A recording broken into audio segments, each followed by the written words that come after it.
Hello, everyone. This is Merica Jones. I live in the state of Oregon, and we have had vote by mail for local elections since 1981. And we went to a system in the year 2000 where all the ballots are mailed in for all the elections. It's a great system, and I enjoy it.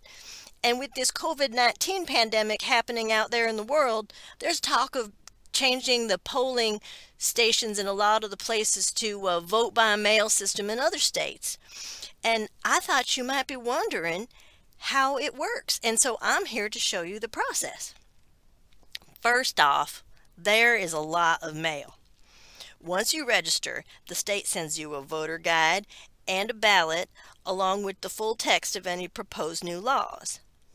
Then there's the advertisement. I'd imagine even if they have polling places in your state that you're probably still getting a lot of these ads in the mail. I find this overwhelming, and also I think it's unnecessary because it's a lot of dead trees when these candidates and ballot measures, they have websites and you can do your research on the internet. That's just my opinion. The ballot itself is like one of those tests that you took in school where you got to fill in the bubble. You have to use blue or black ink and you have to fill in the bubble completely. If you make a mistake or if you want to write in a candidate, there's instructions in the voter guide.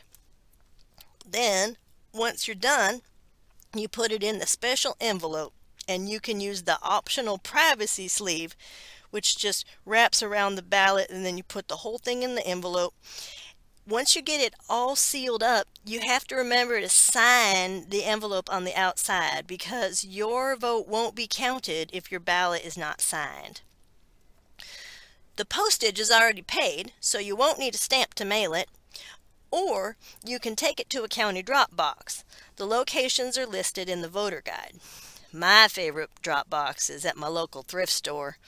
The store's actually closed because of the pandemic, so I didn't get to drop off my donations. But I did get to drop off my ballot. I just put it in the slot and then I'm all done. Easy peasy. Now, the biggest criticism of vote by mail is there's a fear that there's a potential for voter fraud. Well, Slate.com has this great interactive map that you can check out. You roll over each state and you can see how many instances of election fraud they've had since the year 2000. Oregon, Washington, Colorado, and Utah are all vote-by-mail states. And you can see that there's not an appreciable difference between these states and the ones that use the traditional polling places. I recommend you check this out. You know, there's actually very little election fraud in the United States, and most instances are actually committed by corrupt election officials. Non-citizens trying to vote and people trying to vote more than once is actually very rare. Now, in Oregon, they only send you the one ballot, so you wouldn't be able to vote twice anyway.